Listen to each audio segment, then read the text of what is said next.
Olá pessoal, depois de bastante tempo sem publicar nenhum conteúdo no canal, resolvi trazer algo que eu sempre quis trazer aqui para o canal, que é uma série que vai consistir no projeto de uma aeronave, um aeromodelo no caso, né? Não deixa de ser uma aeronave, mas uma aeronave reduzida e simplificada.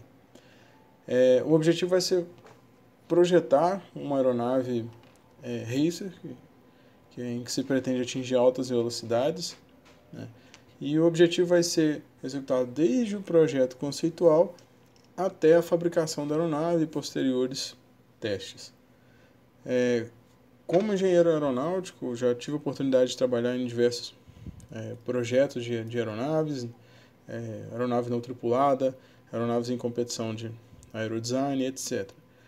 Mas o meu objetivo aqui é trazer algo mais simplificado, algo que não seja tão denso tecnicamente, para que a maioria das pessoas possam acompanhar o conteúdo e que se possa ganhar tempo também, até porque eu não pretendo aqui dedicar tantas horas aqui nesse projeto. Então o objetivo é que seja um projeto simples, para que todos consigam acompanhar e aprender alguma coisa, talvez projetar seus próprios aeromodelos. Eu escolhi um aeromodelo Racer primeiro que, bom, de modelos acrobáticos está cheio por aí. Treinador também está cheio, né? Não mudam muita coisa os treinadores. Então me restou a escolha entre um aeromodelo Racer e um planador. Fiquei muito na dúvida entre os dois, mas posteriormente posso fazer um projeto de planador também, que eu acho bacana. Mas inicialmente vamos fazer então um aeromodelo Racer. O objetivo é ultrapassar os 200 km por hora, o que não é surpreendente, mas de novo, é para ser um projeto simples, um projeto que seja facilmente executado e utilizando equipamentos que eu já tenho aqui principalmente, né?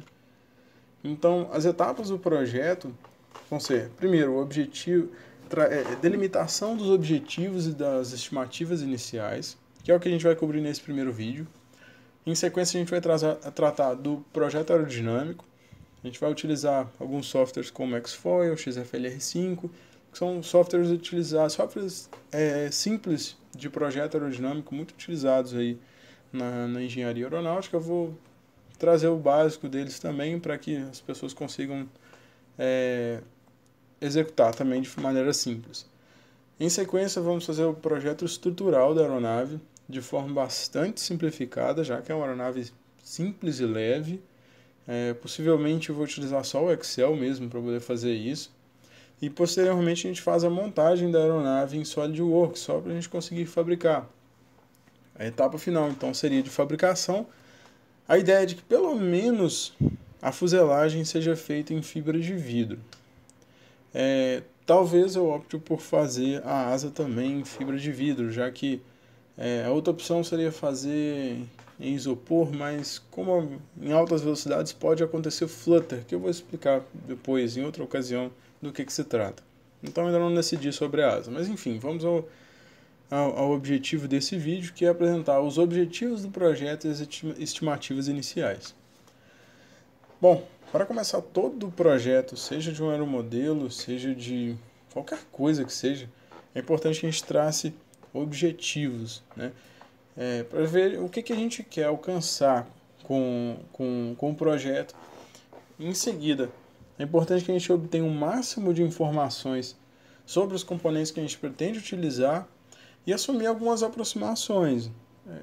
Mesmo em projetos de aeronave reais, são utilizadas muitas aproximações, principalmente no início do projeto, em que você não tem nada, né? Então, tem que ser feitas algumas aproximações e ao longo do projeto você vai lapidando aquelas coisas. Então, projeto de aeronave, assim como projeto de outros mecanismos, enfim, é um projeto iterativo, ou seja, você assume alguma coisa, você valida, volta, assume, faz uma nova, assume um outro valor e assim é repetitivo, é um processo cíclico em que você obtém um valor, atualiza os valores que você assumiu anteriormente e vai repetindo esse ciclo até que você chegue num resultado que seja satisfatório. Então, os objetivos desse projeto, como eu já havia citado, primeiro, criar uma aeronave elétrica, um aeromodelo no caso, que seja capaz de ultrapassar a velocidade de 200 km por hora. Em segundo lugar, o objetivo é manter o projeto com baixo custo. Não pretendo gastar muito dinheiro com esse projeto. Então, se tiver uma alternativa mais simples, ela sempre vai ser escolhida frente a outra mais sofisticada, né? E simplicidade, né? Ainda assim, ligado aí ao baixo custo do projeto, mas dessa vez falando em tempo gasto, né? Não tem tanto tempo para dedicar a esse projeto, então é uma outra razão para assumir técnicas e aproximações mais simplificadas do que eu normalmente faria em projetos de aeronaves mais elaboradas. Porque, de novo, é uma aeronave simples, pequena, não tem muito mistério. Já uma parte um pouco mais sofisticada que eu pretendo fazer é fabricar pelo menos a fuselagem em fibra, utilizando molding feito em CNC. Poxa, mas eu estava falando aqui agora em baixo custo, vai falar de molding em CNC? Para mim vai ser baixo custo, porque eu tenho uma CNC disponível e para ser utilizado e tenho retalhos de madeira suficiente para poder fazer um molde. Então, ainda assim entra no caso em baixo custo para mim. Possivelmente eu vou fazer o molde da asa assim também, mas ainda não sei, porque demanda mais tempo e tudo mais. Isso aí vai ser decidido mais para frente, né? Mas esses são os objetivos iniciais. Feito isso, uma vez que o objetivo é gastar pouco dinheiro, eu fiz um levantamento de itens que eu tenho disponível para esse projeto. Por se tratar de uma aeronave de alta velocidade, é interessante que a gente tenha uma aeronave, um motor com alta rotação. No vídeo que eu fiz sobre motores elétricos, é importante saber que KV alto não quer dizer que é um motor potente, né? Então é importante fazer um balanço entre a potência do motor e o KV. Nesse caso eu quero um aeromodelo de alta velocidade, então normalmente a gente busca motores com rotações maiores. O motor que eu tenho disponível aqui é esse 2835 de 4000 kV. De novo, recomendo que quem está vendo assista o vídeo sobre motores elétricos, que ele é um pouco mais esclarecedor do que eu vou ser aqui sobre os motores elétricos, mas basicamente o KV significa quantos RPM o motor atinge para cada volt que é aplicado nele. Então são 4000 RPM para cada volt que é aplicado. Isso é um parâmetro importante para a gente saber. Mas é claro, esse valor na prática ele não é atingido, né? Porque a hélice exerce uma resistência, existem resistências internas no motor e ele não chega a atingir esse valor total. Mas enfim. Em seguida, a hélice que vai ser utilizada também é uma hélice que eu tenho disponível aqui, que é uma hélice de 4,1 polegadas de diâmetro por 4,1 polegadas de passo. No vídeo de motores elétricos eu também falo sobre hélices, então eu recomendo também que assista esse vídeo. E em seguida eu vou utilizar um ESC de 50 amperes. Sinceramente não sei se vai ser muito ou pouco para esse motor. Normalmente motores com alto KV tendem a precisar de ESCs maiores. Eu não sei basicamente quantos amperes ao máximo esse motor ele puxa, porque eu não consegui encontrar um datasheet muito confiável desse motor.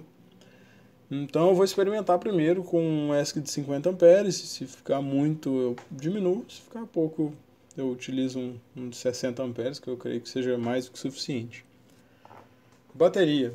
A princípio eu vou utilizar uma bateria 3S LiPo. Tem um vídeo também que eu falo sobre baterias, que eu recomendo que assistam. A princípio vou utilizar a de 2200, porque eu tenho elas disponíveis aqui. É uma bateria um pouco mais pesada, talvez comprometa um pouco o desempenho do modelo. Se isso comprometer demais, eu vou tentar utilizar uma de 1500 ou um pouco menor talvez, mas não quero que fique um aeromodelo com autonomia tão baixa também. Quanto aos servos, a princípio pretendo utilizar servos de 9 gramas comum. Não acho que vão precisar de servos maiores. Quando a gente estiver na parte de projeto aerodinâmico, talvez eu entre em cálculo de torque nos servos para determinar se os servos são realmente fortes o suficientes. mas eu acredito que sejam, né? Não sei se nem vale a pena entrar nesse nível de detalhe de projeto aerodinâmico. Tenho quase certeza de que são suficientes, mas enfim, pode ser que eu entre nesses detalhes. O receptor que eu vou utilizar vai ser o X8R, porque eu atualmente utilizo o rádio Taranis, gosto bastante desses receptores. A estrutura não vai ser essa que está aí na foto, a estrutura vai ser, não tenho nem ideia de como é que vai ser a aparência dela ainda, não desenhei lá na mente ainda, mas uma etapa importante do projeto é sempre o anteprojeto, que é observar o que já existe, né? Não adianta a gente inventar a roda de novo, a gente gasta muito tempo tentando inventar a roda de novo. Então, em todo projeto, o que a gente faz é observar o que já existe, o que já funciona em outros projetos. Aeromodelos racer, eles tendem a ter uma aparência parecida com aquilo ali. Então, dificilmente o modelo que a gente vai desenvolver foge muito dessa imagem, né? Nós vamos fazer o projeto do zero, mas eu acho que a gente vai acabar convergindo para algo muito parecido com aquilo ali. De novo, porque inventar a roda do zero é sempre mais demorado. Todo projeto de aeronave começa-se com anteprojeto. Você pega a categoria de aeronave na qual você quer fabricar e estuda modelos que já existem, funcionam bem, pontos positivos de um, negativos de outro, você leva isso em consideração para dar sequência no projeto. Então, agora partindo para as estimativas iniciais, o que é muito importante, né? Vou passar aqui agora para o Excel, onde eu fiz algumas estimativas. Primeiro, alguns conceitos que eu queria trazer aqui, algumas equações simples que a gente vai utilizar, nada muito sofisticado, né? Eu posso voltar aqui depois à medida que for necessário para explicar. Mas basicamente, como é que eu vou determinar se o meu aeromodelo vai conseguir ou não atingir a velocidade que eu quero? Primeiro tem que saber qual que é a tração que o motor desenvolve. E qual que é a forma mais fácil da gente obter essa tração? Existem duas coisas, primeiro, a tração estática e a tração dinâmica. Eu vou falar primeiro da estática. A tração estática é fácil de medir. Basicamente, se você tivesse uma balança parecida, uma forma de medir aqui a força que o motor faz enquanto ele está parado em potência máxima, essa seria a sua tração estática. Isso é fácil de medir. De novo, como eu pretendo ficar na simplicidade do projeto, eu não vou construir uma bancadinha de teste para esse motor, só que eu posso procurar quem já tenha feito isso. Então, sempre quando eu estou começando um projeto desse tipo, de aeromodelo simples, o que eu faço é entrar no YouTube e ver quem já fez ensaios com o motor que eu estou querendo utilizar. Então, eu encontrei aqui esse vídeo aqui, onde eu tirei um print da medição que foi feita. O cara fez uma bancadinha de teste e está utilizando o mesmo motor com a bateria 3S e com a mesma hélice que eu pretendo utilizar. Como tração estática, ele obteve aí 832 gramas aproximadamente, variou um pouquinho, né? Mas a tração estática é uma coisa. À medida que o avião vai ganhando velocidade, a tração desenvolvida pelo motor ela vai diminuindo. Só que como que a gente determina esse decréscimo de tração com velocidade? A forma mais correta da gente fazer isso, já que são escassos os dados fornecidos pelo fabricante do motor, a forma mais correta seria criar uma bancadinha, colocar isso ou num túnel de vento ou no teto de um carro e acelerar o carro para colocar o motor para medir. Da mesma forma que foi medida a tração estática, para medir a tração dinâmica, para a gente fazer uma relação entre a velocidade em que o motor está, assim, em deslocamento, não em rotação, com a tração que é desenvolvida. E com isso a gente poderia traçar uma curva de tração por velocidade, né? De novo, eu não vou fazer uma bancada para fazer esse ensaio, mas eu posso procurar quem já fez. Então, em primeiro lugar, a única coisa que eu consegui encontrar de datasheet desse motor foram esses dados aqui que mostram aqui o modelo do motor 4000 kV utilizando bateria 3S, corrente máxima e potência máxima. Esse valor de potência máxima é importante para a gente. Mas é importante saber que essa é a potência máxima de entrada no motor, vamos dizer assim, sendo bem informalmente falando assim, a potência de entrada, que seria basicamente quantos amperes você está fornecendo ao motor multiplicado pela tensão. Não necessariamente o motor vai entregar essa potência no eixo dele. Então sempre existem perdas nessa potência máxima de entrada do motor, né? A gente tem a potência de input e output do motor elétrico, às vezes é tratada dessa forma, né? A potência de input é exatamente isso, é quantos amperes vezes a tensão que está sendo aplicada. No caso aqui são 44 amperes máximo, sendo multiplicado aqui por 11.1 volt, que dá aproximadamente aí essa potência máxima que está descrita aqui. Os valores aqui também são aproximados, eu acredito. Então, o que eu faço normalmente? De maneira simplificada. Então, o que eu faço é o seguinte. Para determinar a tração dinâmica, a gente segue essa equação aqui. A tração é igual a potência multiplicada pela eficiência propulsiva, e esses dois termos são divididos pela velocidade. Isso tudo é multiplicado pela densidade local, dividido pela densidade ao nível do mar. Se você considerar aí que a densidade local é igual ao nível do mar, você pode descartar essa segunda parcela da equação, para simplificar. Afinal de contas, isso é uma aproximação da aproximação. Às vezes, tentar ser preciso demais em aproximações de aproximações de aproximações, às vezes a gente acaba entrando em mais erro do que precisão. A gente tem a falsa impressão de que está ganhando precisão, quando na verdade você está só adicionando mais erro na conta.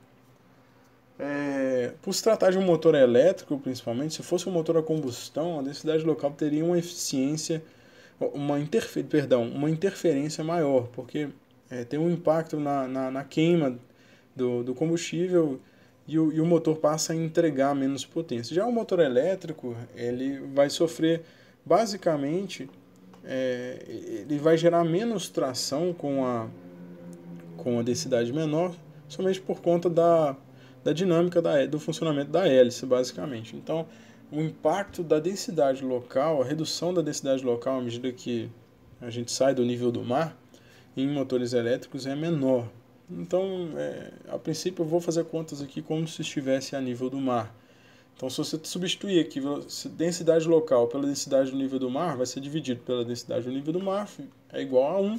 Então, essa parcela aqui passa a não ter nenhuma interferência nos demais valores. Lembrando, isso é uma aproximação. Então, são permitidos erros aqui na aproximação. A potência ela vai ser descrita em watts. O próprio datasheet aqui, as informações que foram obtidas do motor são dadas em watts. Né? Já a eficiência propulsiva está relacionada ao funcionamento da hélice. E ela é uma função da razão de avanço. A razão de avanço é diferente do passo da hélice. Normalmente é tratado como razão de avanço a razão da velocidade dividida pela rotação por segundo, que é dado, vezes o diâmetro da hélice. Isso aqui, essa razão de avanço, é um parâmetro muito comumente utilizado na engenharia aeronáutica para projetos, para conseguir parametrizar o funcionamento de hélices em diferentes velocidades, vamos dizer assim. Estou tentando ser bem simples aqui na descrição de tudo para facilitar o entendimento. Então, estou tentando ser o mais raso possível em tudo.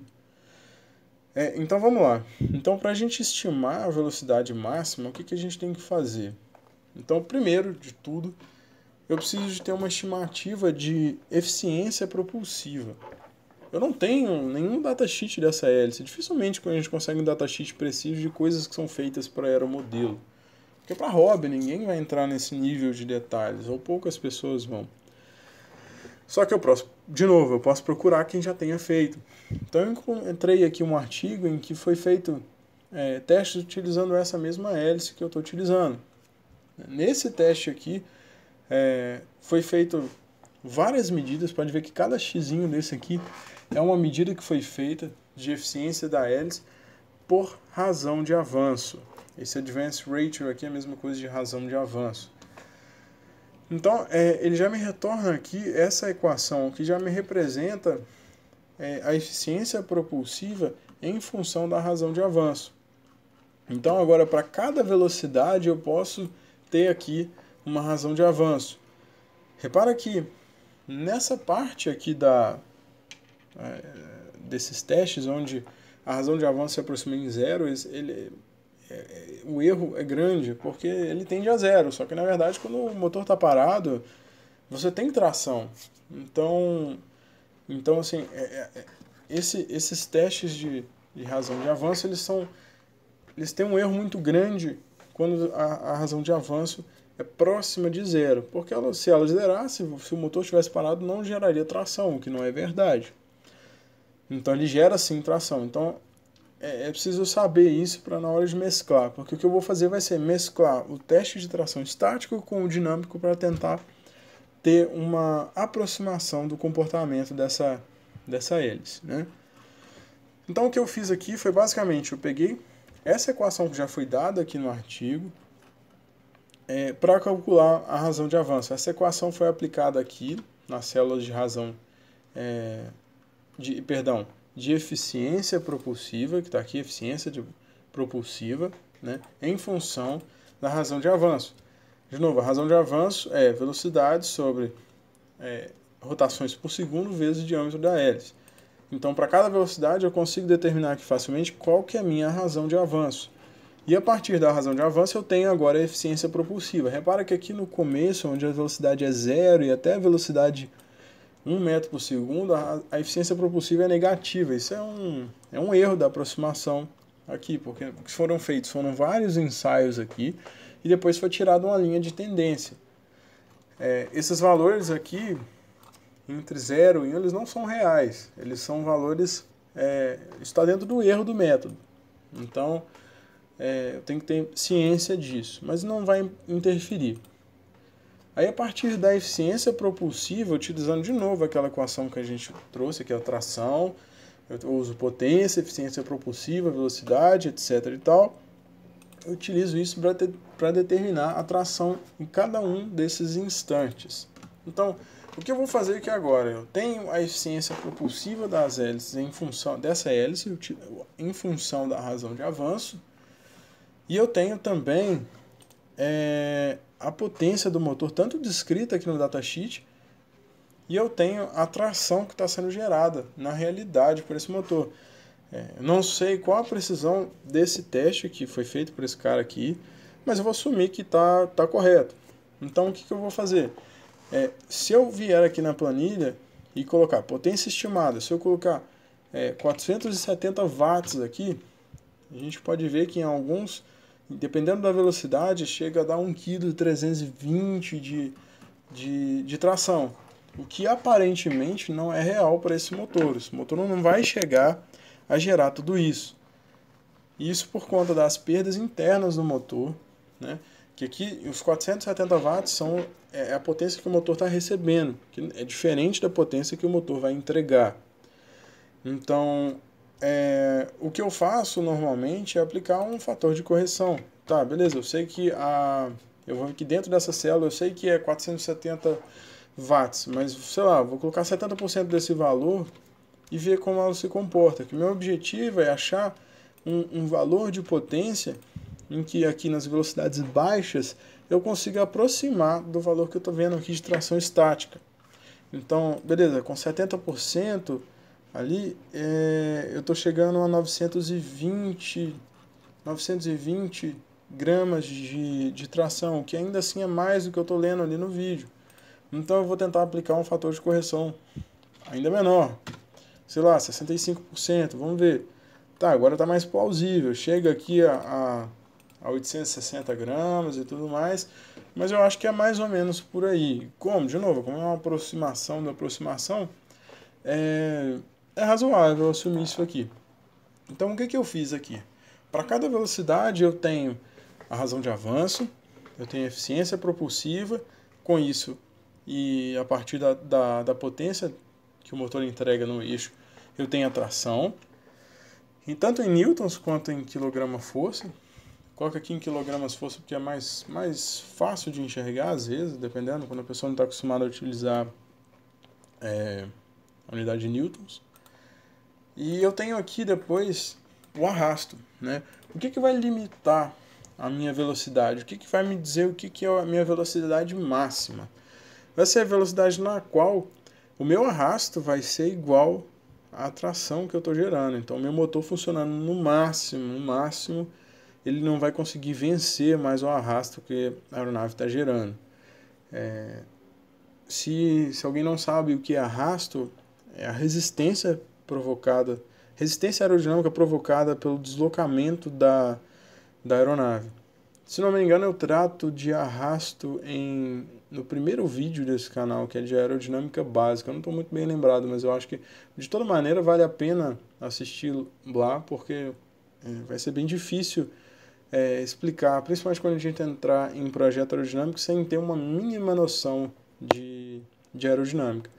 Eu vou tentar ser sempre o mais simples possível, mas mesmo assim vai exigir um certo conhecimento básico, nada demais, nada que quem assistiu o vídeo lá não vai conseguir entender o que eu estou querendo dizer. Enfim, retomando então, o que vai dizer o que é a minha velocidade máxima vai ser a velocidade na qual o arrasto que minha aeronave está gerando, o conjunto todo da minha aeronave está gerando, vai ser igual à tração. Na realidade, a velocidade vai ser um pouco menor do que isso, mas enfim, vamos assumir nesse primeiro momento que vai ser quando a tração for igual ao arrasto, ou seja, eu não vou conseguir acelerar mais. Como é que eu vou determinar o arrasto dessa aeronave? Nessa etapa do projeto em que eu não tenho nenhum esboço, não faço a menor ideia de como é que vai ser esse avião, eu vou simplesmente assumir um coeficiente de arrasto, né? Então, eu coloquei aqui CD estimado de 0,08. É um chute, é um mero chute aqui. Eu posso colocar 0,05, só que é um valor bastante baixo. Não sei se eu vou conseguir obter isso na prática, né? Eu vou manter aqui o 0,08. Só que observa o seguinte, aí a planilha já está me retornando aqui, ó, nessa velocidade máxima estimada, ele me retorna já a velocidade na qual, se eu for aqui embaixo na planilha, eu vou ver que em qual velocidade a resultante, que na verdade a resultante é o que sobra de tração, ou seja, a tração menos o arrasto gerado. Então a resultante vai ser igual a zero quando a minha aeronave estiver na velocidade máxima. Aqui nessa, a gente vê que está acontecendo aqui com 37,7 metros por segundo, que dá aí 135 km por hora, que é muito baixo, muito abaixo do que a gente está esperando. O que pode estar acontecendo? Eu particularmente acho que com esse conjunto a gente pode alcançar isso, mas tem alguns erros aqui. Primeiro, ainda não faço a menor ideia do CD dessa aeronave com esse coeficiente de arrasto. Pode ser que eu consiga fazer algo que seja abaixo disso aqui, pode ser que não. Uma outra coisa que eu acredito que esteja provocando esse erro são os valores determinados aqui para eficiência propulsiva. Repara aqui que nesse gráfico em que eu obtive essa equação de eficiência propulsiva dessa hélice, observe que aqui tem vários pontinhos que foram dados obtidos experimentalmente. E chegando aqui próximo deve ser que 0,9 de razão de avanço, já não tem mais dados aqui, né? Tem um último dado perdido próximo de 1 aqui, né? E ao final é traçada essa curva aqui, que é uma linha de tendência. Essa linha de tendência, observe que ela, depois que passa desses pontos, ela tende a descer. Só que se você observar esses pontos todos, não indica que aqui haveria um decréscimo dessa eficiência propulsiva. Pode ser que isso aqui se prolongue um pouco mais, né? Acontece, eu acredito que aqui, você vê que os pontos finais estão muito próximos aqui do 0,9 de razão de avanço. Eu acredito que esses testes foram tirados em túnel de vento. Eu acredito que isso aqui seja um dos limites de velocidade do túnel de vento. E por conta disso tenha sido das últimas medições que foram feitas, eu acho. E depois desses valores aqui, só tem um único ponto aqui. E essa linha de tendência está seguindo para baixo, o que eu não acho que seria o comportamento dessa hélice. De novo, é só um palpite. Porque aqui a linha de tendência, quando você vai criar uma linha de tendência, tem como você criar uma linha de tendência polinomial e você escolhe se é um polinômio de segunda ordem, terceira ordem. Como escolheram aqui um polinômio de segunda ordem, ele sempre vai criar aqui uma parábola com cavidade para baixo, né? E ele tenta encaixar cria uma parábola que vai tentar sempre representar aí uma média, né, de cada um desses valores em um certo ponto. Só que eu acredito que talvez são muitos pontos. Se fossem menos pontos, eu pegaria cada um desses e plotaria num gráfico. Mas como são muitos pontos, eu não vou me dar o trabalho de pegar esses pontos todos, plotar e tentar tirar uma linha de tendência mais precisa. Eu vi que no artigo o autor fez esse teste com várias outras hélices, então talvez eu acho que isso tenha passado batido. Talvez se ele tivesse usado um polinômio de terceira ordem, talvez ele conseguiria representar um pouco mais a realidade. De novo, o que eu estou falando é com base no que eu acho. Eu vejo esses valores aqui e eu não concordo um pouco com esse decréscimo nesse ponto. Então, como eu estou utilizando essa equação, talvez seja por isso que a velocidade esteja dando muito inferior ao que a gente pretende. O que a gente pode fazer, em primeiro lugar, é tentar reduzir a área de asa para poder, então, reduzir os efeitos de arrasto sobre a aeronave e tentar fazer uma aeronave que seja mais limpa possível aerodinamicamente. Então, possivelmente não vou colocar trem de pouso nela, vai ser uma aeronave que vai pousar de barriga para tentar melhorar ao máximo o coeficiente de arrasto. Mesmo assim, com uma melhoria bem forte aqui no coeficiente de arrasto, ainda assim vai ser um pouco desafiador atingir os 200 km por hora. Apesar de que eu acho que o erro desse método aqui esteja conduzindo para esses valores tão baixos. Eu acredito que na prática a gente vai conseguir. Mas, de novo, isso aqui são estimativas iniciais, né? Então, aqui eu estou assumindo uma rotação máxima para o motor. Essa rotação máxima aqui vai impactar nos resultados finais aqui. Eu não tenho nenhum indicador de que essa hélice com esse motor, esse conjunto vai atingir 30.000 RPMs. Isso é simplesmente um chute com base em outros testes que eu vi. Enfim, então são aproximações. Eu acredito que ao longo do projeto a gente vai atualizando esses valores e vai vendo para que lado vai caminhando o projeto. Mas enfim, outro ponto é assumir a estimativa de peso. É muito importante que a gente saiba mais ou menos o quanto a gente espera de peso da aeronave. Então, se a gente sabe os componentes que estão sendo utilizados na aeronave, basta fazer um levantamento aí do peso de cada um deles, que a gente vai saber mais ou menos o peso que a gente vai esperar da aeronave. Isso é um parâmetro importante também da gente assumir no projeto. Qual que é o objetivo de peso desse projeto? Qual que é o peso máximo que eu vou assumir para essa aeronave e o peso que eu vou lutar para manter ele, né? Peso é sempre crítico. Então, principalmente quando se trata de atingir velocidades mais altas, né? Porque com menor peso eu consigo, com menos tração, provocar mais aceleração. Então eu consigo aproximar cada vez mais daquela velocidade máxima que a gente viu aqui nessas estimativas. Quanto mais pesado, mais distante eu vou ficar desses valores de velocidade máxima. Então, considerando esses componentes aqui que a gente já citou e assumindo aí um peso da estrutura vazia, sem eletrônica, de 150 gramas, que é também um chute inicial, eu vou esperar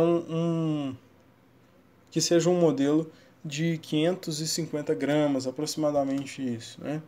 Então, essas são as estimativas iniciais do projeto. Eu sei que aqui, se a gente parar para olhar a velocidade máxima estimada, parece que a gente não vai conseguir cumprir, mas eu acho que vamos sim. A partir da próxima etapa, que vai ser de projeto aerodinâmico, a gente vai conseguir ter uma ideia melhor disso, vai conseguir fazer umas estimativas melhores e ver se essas estimativas estão corretas ou não. De novo, o objetivo é tratar de forma simples o projeto e prática. Então, eu poderia fazer coisas muito mais sofisticadas aqui para chegar em valores mais precisos, mas o objetivo é fazer um projeto simples e um projeto que eu consiga ser o mais simples possível aqui para não limitar tanto o público que vai assistir e conseguir executar se for do interesse, né? Mas enfim, as estimativas iniciais foram esses são os objetivos do projeto, fazer uma aeronave racer. O objetivo é bater os 200 km por hora e a gente vai conseguir contornar isso, seja como for. E no próximo vídeo a gente vai fazer a escolha do perfil da asa, a gente vai começar a fazer o projeto de asa e das empenagens e vou falar um pouco de estabilidade de forma básica. Porque na hora que a gente vai fazer um avião, ele precisa ser estável. Eu vou tratar isso melhor no próximo vídeo. Mas por hora é isso.